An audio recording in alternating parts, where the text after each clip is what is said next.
Hello नमस्कार, मी माझ्या गोडताई आणि मैत्रिणींचं माझ्या यूट्यूब चॅनलमध्ये अगदी मनापासून स्वागत करते आणि आजच्या या नवीन व्हिडिओला सुरुवात करते। मनापासून अगदी हृदयातून सर्व माझ्या यूट्यूब परिवाराला श्री स्वामी समर्थ। तर मित्रमैत्रिणींनो, माझ्या ताई दादांनो, आजचा व्हिडिओ आपला खूप खास आणि महत्त्वाचा आहे। तर आपल्याला श्रावण महिना संपण्या अगोदर घरच्या घरी कुलदेवीची ओटी कशी भरावी, या वस्तूशिवाय ही ओटी आपण जी देवीची ओटी भरतो तर ती अपूर्ण राहते, त्याविषयीची माहिती आजच्या या नवीन व्हिडिओमध्ये शेअर करणार आहे। तर कृपया व्हिडिओ स्किप न करता शेवटपर्यंत नक्की बघा। तर बघा, श्रावण महिन्यातील आपल्याकडे अगदी काहीच दिवस हे बाकी राहिलेले आहे, कारण अगदी काहीच दिवसामध्ये हा पवित्र श्रावण महिना देखील संपणार आहे। तर श्रावण महिना संपण्या अगोदरच आपल्याला घरच्या घरी कुलदेवीची ओटी अशा प्रकारे भरायची आहे। तर आजच्या या व्हिडिओमध्ये आपण घरच्या घरी कुलदेवीची ओटी कशी भरावी आणि ओटीचं साहित्य काय असावं, त्याचबरोबर ही एक वस्तू ओटीमध्ये नसेल तर आपली देवीची ओटी जी आहे तर ती अपूर्ण आहे। तसेच कोणत्या स्त्रियांनी देवीची ओटी भरू नये आणि घरच्या घरी देवीची ओटी भरल्यानंतर त्या ओटीतील साहित्याचं आपण काय करावं, तर ही संपूर्ण माहिती जाणून घेण्यासाठी व्हिडिओ कुठेही स्किप न करता शेवटपर्यंत नक्की बघा।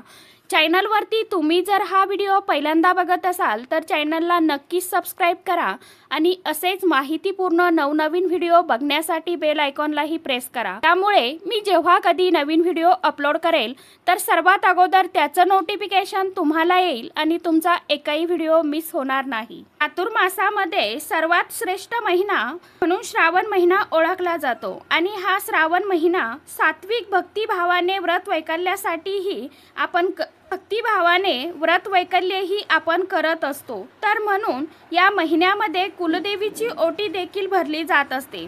तसेच कुलदेवी ही आपल्या कुळाचा उद्धार करणारी आणि रक्षण करणारी देवी म्हणून प्रत्येकाने आपल्या कुलदेवीची ओटी ही आवर्जून भरायलाच हवी। आपली जी कुलदेवी असेल तिच्या मूळस्थानी जाऊन ओटी भरणे अतिशय चांगलं असतं, पण आता ज्यांना मूळस्थानी जाऊन ओटी भरणं शक्य नाही त्यांनी अगदी घरच्या घरी देवीची ओटी भरावी। पण वर्षातून एकदा तरी आपण आपल्या कुलदेवीच्या दर्शनाला जावं आणि तिचा मान सन्मान करावा, यामुळे आपल्या कुटुंबावरती तिचा कायम कृपाशीर्वाद राहतो आणि आपल्या मनातील सर्व इच्छा आकांक्षा मनोकामना पूर्ण होतात आणि आपली अडकलेली कामं देखील पूर्ण होतात। त्याचबरोबर आपल्यावरती जर कुलदेवीचं कृपाछत्र असेल तर आपल्यावरती कोणतंही दुःख, संकट, विघ्न, दारिद्र्य हे आपल्याला भोगावं लागत नाही। आणि जर आपल्याकडनं जर आपल्या कुलदेवीची सेवा, कुलाचार, मान सन्मान होत नसेल तर आपल्याला आर्थिक कित्येक समस्यांना तोंड द्यावं लागतं। जसं की आपण एखाद्या कोणत्याही नवीन कामाला, कार्याला सुरुवात केली की त्या कामामध्ये आपल्याला यश येत नाही, आपल्या हाताला अपयशच येतं। म्हणजे आपला तो धंदा असेल किंवा कोणता व्यवसाय आपण करत असेल तर त्यामध्ये आपल्याला बरकत येत नाही, म्हणावा तसा तो चालत नाही। आता जे काम कार्य कोणतंही असो, ते जसं की नोकरी असेल किंवा एखादा छोटा मोठा तुमचा व्यवसाय असेल, त्यामध्ये आपली भरभराटी होत नाही किंवा आपल्याला मूलबाळ होत नसेल, आपल्या घरामध्ये सतत चणचण भासत असेल, कोणी ना कोणी आजारी पडत असेल, अशा कितीतरी समस्यांना तोंड आपल्याला द्यावं लागत असतं। किंवा तुम्हाला जर काही अशा अडचणी येत असेल तर तुम्ही आपल्या कुलदेवीची सेवा करायलाच पाहिजे। तर कुलदेवीची ओटी भरण्यासाठी आपल्याला देवघरामध्ये कुलदेवीचा टाक किंवा फोटो हा आपल्याला वर्जून लागणारच आहे आणि आपल्या घरामध्ये तो असावाच, आणि नसेल तर माता लक्ष्मीची देखील मूर्ती, फोटो असेल तरीही चालेल। देवीची ओटी भरण्यासाठी काय काय साहित्य आपण घ्यायचं आहे, तर शक्यतो देवीची ओटी भरण्यासाठी नऊवार साडीच घ्यावी। एका ताटामध्ये हिरव्या रंगाची साडी, खण किंवा ब्लाऊज पीस ठेवावा। श्रावण महिना असल्यामुळे शक्यतो आपल्याला हिरव्या रंगाची साडी घ्यायची आहे किंवा पातळ घ्यायचं आहे आणि त्यानंतर त्या साडीवरती आपल्याला अखंड एक वाटीभर म्हणा किंवा सव्वा पावशर तांदूळ ठेवायचे आहे किंवा गहू ठेवायचे आहे, दोन्ही धान्यापैकी तुम्ही कोणतंही एक ठेवलं तरीही चालेल किंवा दोन्हीही थोडं थोडं ठेवलं तरीही चालेल। त्यानंतर पाण्याचा एक नारळ घ्यायचा आहे, नारळ सोलायचा नाही, आपल्याला बिना सोललेला नारळ घ्यायचा आहे। त्यानंतर एक खणी सामान आपल्याला ओटीमध्ये घालायचं असतं। एक खणी सामान म्हणजे एक सुपारी, खारीक, बदाम, हळकुंड, खोबऱ्याची वाटी घ्यायची आहे। एखादं कोणतंही फळ, आता तुम्हाला जे शक्य असेल ते फळ त्या ओटीमध्ये ठेवायचं आहे। एक हळदी कुंकाची पुडी आपल्याला थोडी थोडी का होईना आपल्याला त्या ओटीमध्ये टाकायची असते। हळदी कुंकू ही असतं ओटीमध्ये, कागदामध्ये तुम्ही पुड्या बांधल्या तरीही चालेल। त्यानंतर बांगड्या, हार, गजरा आणि खडी साखर ही ओटीमध्ये आवर्जून टाकावी। एक काळ्या मण्याची पोत त्याचबरोबर महत्त्वाचं आहे, काळ्या मण्याची पोत आपल्याला टाकायची आहे। थोडेसे पांढरे तीळ ओटीमध्ये टाकावे आणि नारळाची शेंडी देवीकडे होईल असं ताट आपण घ्यायचं आहे। तसेच देवघरासमोर एक पाट किंवा चौरंग मांडून त्यावरती एखादा लाल रंगाचा किंवा पिवळ्या रंगाचा कपडा टाकायचा आहे आणि त्यावरती हे ओटीचं आपण ताट जे आहे तयार केलेलं ते ठेवायचं आहे। सोबत तुपाचा दिवा लावून घ्यावा, दिव्यामध्ये फूल असलेली लवंग टाकावी, धूप अगरबत्ती लावून घ्यावी।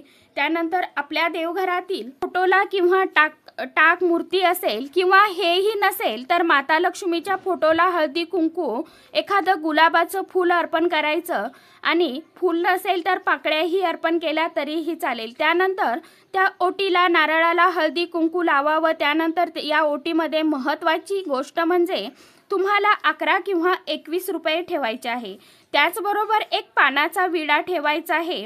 पानाच्या विड्याला तुम्ही जर घरी तयार केला तर त्याला तुम्हाला एक फूल असलेली लवंग अशी टोचून ठेवायची आहे, म्हणजे लावून द्यायची आहे, कारण पानाच्या विड्याशिवाय देवीची ओटी ही अपूर्ण राहते। त्याचबरोबर ओटीमध्ये 2 लवंगा आणि वेलची टाकायची आहे। या दोन्ही वस्तू माता लक्ष्मीला आकर्षित करत असतात आणि त्या अतिशय प्रिय देखील आहेत।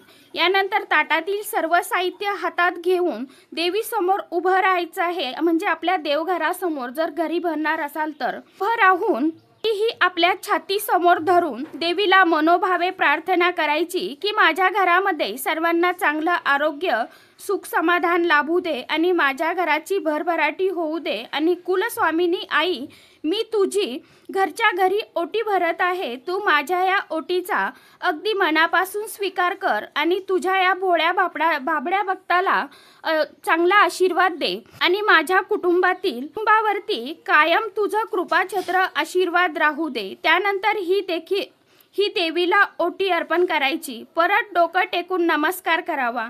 आता ही ओटीतील साडी तुम्ही स्वतः नेसू शकता किंवा एखाद्या गरजू सुवासिन स्त्रीला दिली तरीही चालेल किंवा घरामध्ये आपल्या सुरक्षित ठिकाणी ठेवून जेव्हा तुम्ही कुलदेवीच्या दर्शनासाठी जाणार आहे तेव्हा तिथे देऊ शकता, पण जास्त दिवस घरामध्ये ठेवायची नाही। आणि एक महत्त्वाचं, जेव्हाही तुम्ही कुलदेवीच्या दर्शनाला जाणार आहात तेव्हा परत आपल्याला आपली जी आपण घरी ओटी भरलेली आहे तर ती ओटी आपल्याला तिथे अर्पण करायची आहे।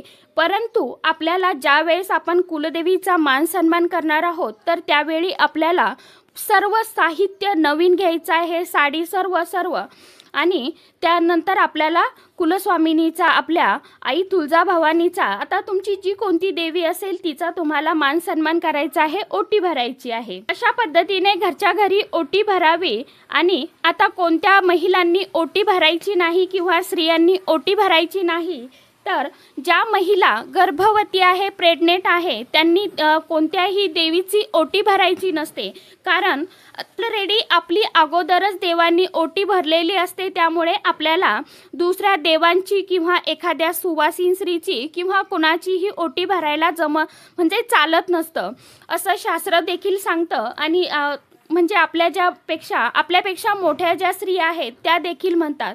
तर आपल्याला चुकूनही ज्या महिला गर्भवती आहेत त्यांनी ही ओटी भरायची नसते।